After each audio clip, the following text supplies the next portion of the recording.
The doors were locked.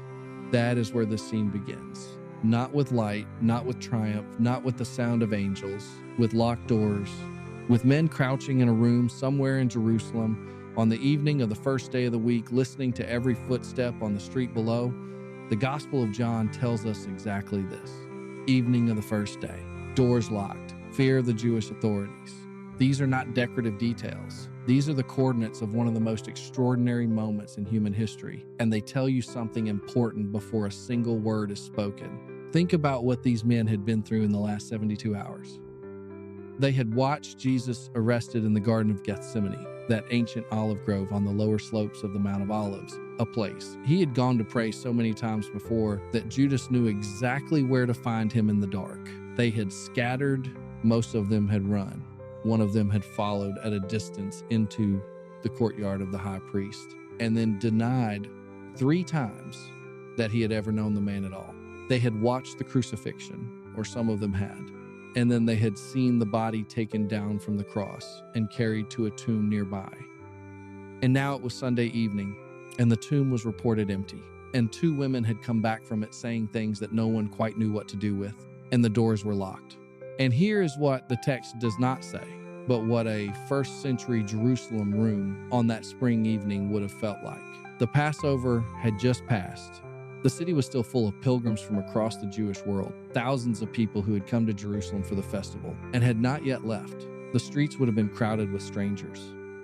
The air in that upper room, wherever exactly it was in the city, would have smelled of lamp oil and unwashed clothing and the residue of the Passover meal still lingering in the walls. The men inside would have spoken in low voices, if they spoke at all. If you are beginning your morning with this channel, take a moment to leave your city or state in the comments below. Let's see this morning who is gathering here, sitting with this scene before the day begins, because this morning we are going inside that locked room. And we are going to sit with the words Jesus spoke the moment he walked through those locked doors and stood among them. Words you have read dozens of times. Words that may have washed over you as a familiar greeting, a warm opening to a resurrection appearance. But these words, in the language they were first recorded in the context of what had just happened in that city, carry a weight that most modern Christians have never fully felt. Jesus walked in, the doors were still locked. He was simply there, standing among them. And the first thing he said was this: peace be with you. And here's the question that will open this entire morning. Why did he say that? Of all the things the risen Christ could have said to the first gathering of his disciples after the resurrection, of all the ways he could have opened that moment, why did he begin with those words? Was it a greeting? Was it a command? Was it something else entirely? By the time this morning is over, you will hear that phrase differently than you ever have before. The disciples were terrified. Luke's account of a similar appearance tells us they thought they were seeing a ghost, that they were startled and frightened. John's account here emphasizes the locked doors twice, almost as if the text wants you to notice the contrast. The doors were locked out of fear, and then he was there. And the first sound out of his mouth was not a rebuke, not a doctrinal statement, not a demand for explanation about where they had been the night of the arrest. Peace be with you. In Hebrew, this phrase would be shalom aleichem. In Aramaic, the language Jesus almost certainly spoke daily in Galilee and in Jerusalem, it would be shalama aleichan. The Greek of John's gospel renders it eirene himen. And here is what matters about that word eirene. The Greek word translated as peace. It is the word the Greek-speaking world used to translate the Hebrew shalom. And shalom, in the world of first-century Judaism, was not the absence of conflict. It was not a quiet feeling, a calm mood, an absence of noise. Shalom meant wholeness, completeness, the state of being rightly ordered, rightly aligned with God, with your neighbor, with yourself. When you wish someone shalom, you were not saying, I hope you feel relaxed. You were saying, I hope all the pieces of your life are whole. Now bring that back into that locked room. These men were the opposite of whole. They were fractured. They had failed. Peter had denied Jesus 3 times in a courtyard lit by a charcoal fire. And that fire is still warm somewhere in the city as they sit behind these doors. Thomas is not even in the room. And the others have spent 3 days in a chaos of grief and confusion and shame. Everything they had given 3 years of their lives to had appeared to end on a Roman cross on a hill called Golgotha, just outside the city walls, less than a mile from where they were sitting. Peace be with you. He did not say it once. John tells us he said it twice in this appearance. He came and he stood among them and he said, "Peace be with you." And then he showed them his hands and his side. And then the text says, the disciples were glad when they saw the Lord. And then he said it again, "Peace be with you." And here is the part of this scene that most people read past without noticing. Between the first and second time, he says, "Peace be with you." He shows them the wounds. He does not hide them. He does not explain them away. He does not move past them quickly towards something more triumphant. He shows them his hands where the nails had gone through and his side where the spear had entered after the crucifixion. John's gospel is the only one that records the spear wound. And John is the only evangelist who explicitly describes himself as an eyewitness to the crucifixion, standing near the cross with the mother of Jesus. The wounds are real. The body is real. The risen Jesus in this scene is not a vision or a ghost or a metaphor. He is a man standing in a room showing 12 fingers, 2 hands, and a scar in his side, and then speaking peace into the air. That sequence matters. Wound, then peace. Not peace instead of the wound, peace through the wound. If you haven't subscribed yet, take a moment to do it now. Every morning we sit with one teaching of Jesus, one real scene from the gospel, one quiet word to start the day with him. This is what the channel is here for. There is a question worth sitting with as this scene deepens. Have you ever wondered why it was Thomas who was absent that first evening? The gospel does not tell us where he was. The text simply says Thomas, called the twin, one of the 12, was not with them when Jesus came. The Aramaic name Toma, the Hebrew Toam, means twin. The Greek tradition calls him Didymus, which also means twin. Whether he actually had a twin brother is not known from the text.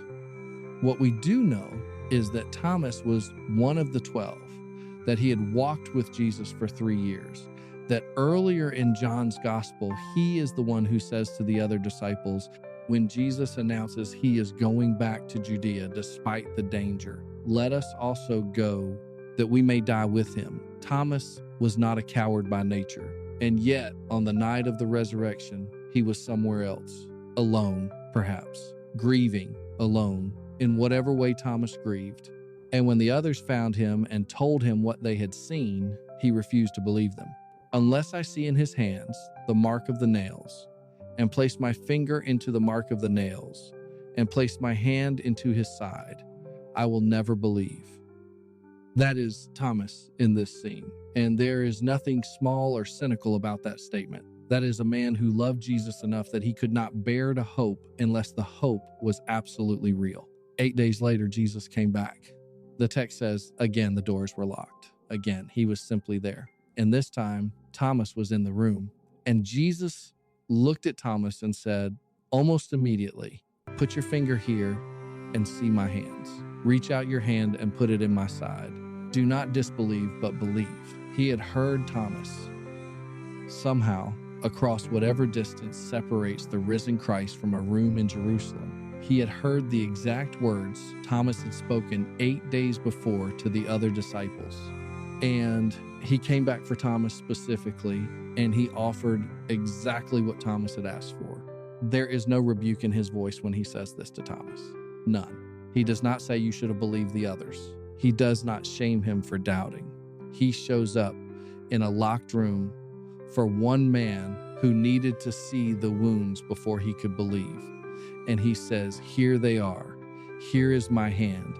Here is my side." Thomas answered him, "My Lord and my God." That is the highest confession of faith in the entire Gospel of John. And it came from the man who doubted. And now the second time Jesus says, "Peace be with you," carries its full weight because he has just done it. He has just shown the disciples that his peace is not a mood he creates in a room. It is what he is. The one who was crucified is standing in front of them. The wounds are not hidden. The story did not go the way anyone expected. The 3 years of ministry ended in an arrest in a garden and a trial in the middle of the night and a cross. And all of that is still true. And he is still there, whole, alive, saying shalom. That is not a feeling. That is a person. Now bring that into your morning. You are starting a day today, and you probably already know what is in it. Maybe it is work that feels uncertain. Maybe it is a relationship that has been locked behind its own closed doors for longer than you want to think about. Maybe it is a body that is not doing what it used to do.